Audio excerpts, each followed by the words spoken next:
James Farmer cross country coach, is presenting the plaque.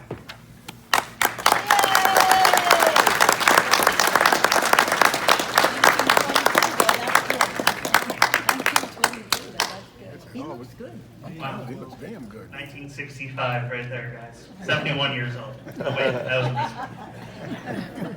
was well, first, I would like to thank the Hall of Fame Committee. It's a unpaid job, and a lot of work goes into it, so thank you to the committee for putting this amazing evening together. I'd like to also congratulate the other Hall of Fame, or Wall of Fame inductees this evening. Congratulations to all of you and your families. I'd like to thank my teammates for coming out tonight. I have some from high school and Moravian College. Micah Scorsha, whose daughter is an Easton senior this year, so I don't know if that ages me because I have little kids. So either Mike got started young or I'm just old. And I'd like to thank Patrick Egan and Jason Tosto for Easton High School and Moravian College. Jason Tosto was a double whammy. He was my freshman year college roommate. I feel really bad for him because I set a record for having more clothes on the floor than I did hanging in the closet. So for him to show up tonight, I'm not sure if I owe him money or if there's something I owe him. I'm sure he's going to let me know later this evening. I'd like to thank Happy Jack Maxter, Scotty Foss, who I saw earlier today, Joe Whitey Donahue, who is now with P-Bird, boo,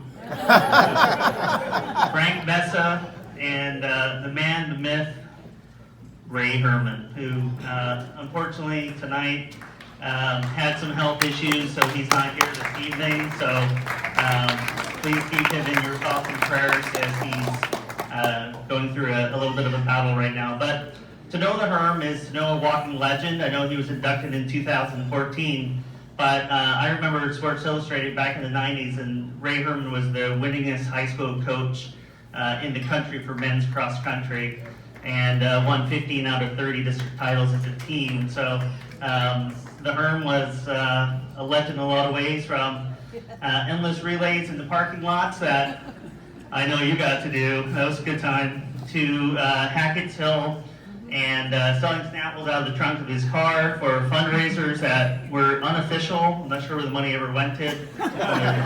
Assuming the pizza, but that's questionable.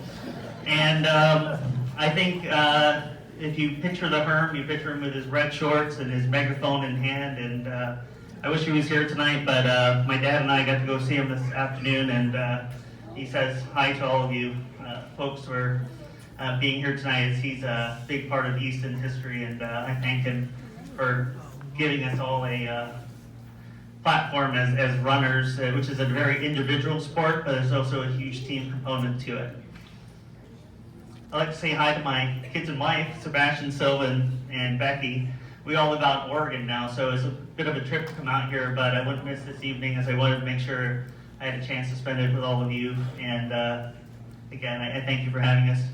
I'd like to thank my Aunt Teresa and my sister Sadie for being here from England. Long trip for them, but I think my mom would be happy, which I'll get to in a moment. Lastly, I'd like to thank two folks. One, my dad, who, talking to Mr. Herman earlier today, we realized that he never missed a meet.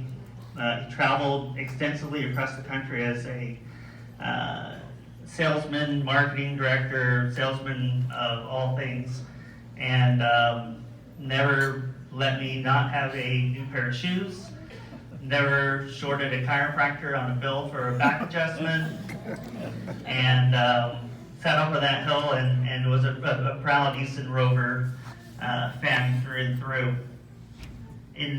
I think it was 1992 or 1993, we had a really weird snowstorm in the spring, and we ended up getting about 3 feet of snow, and the first meet was coming, and the Herm said, we're gonna have this meet.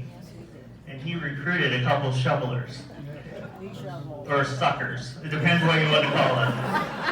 My father was one of them, and I don't think he can do it today with his bad back, but they shoveled the first 2 lanes of that track to make sure that meet occurred.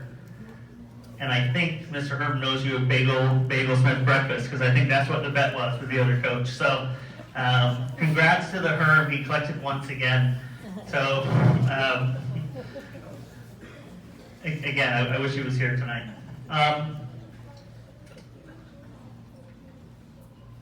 It's a little hard for me, but yesterday we had a memorial service for my mom. And when I told her in December, when I got the call from Coach Master, that the Hall of Fame had a Wall of Fame, I feel like we should be a hall. We're a wall on a hall. So I guess technically we're a wall and a hall. But she couldn't be here tonight.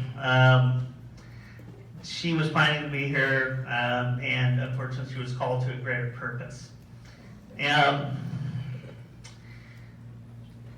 She gave me humility, my sense of humor, drive to succeed, and most importantly, a big heart. So tonight's dedicated to my mom. I know that I wouldn't be here without her, and this evening is much about my success as it is my parents, and I dedicate this to you too. So to all the moms out there, parents, enjoy the time you have because it's short, and I miss my mom, and this one's for you. Thank you.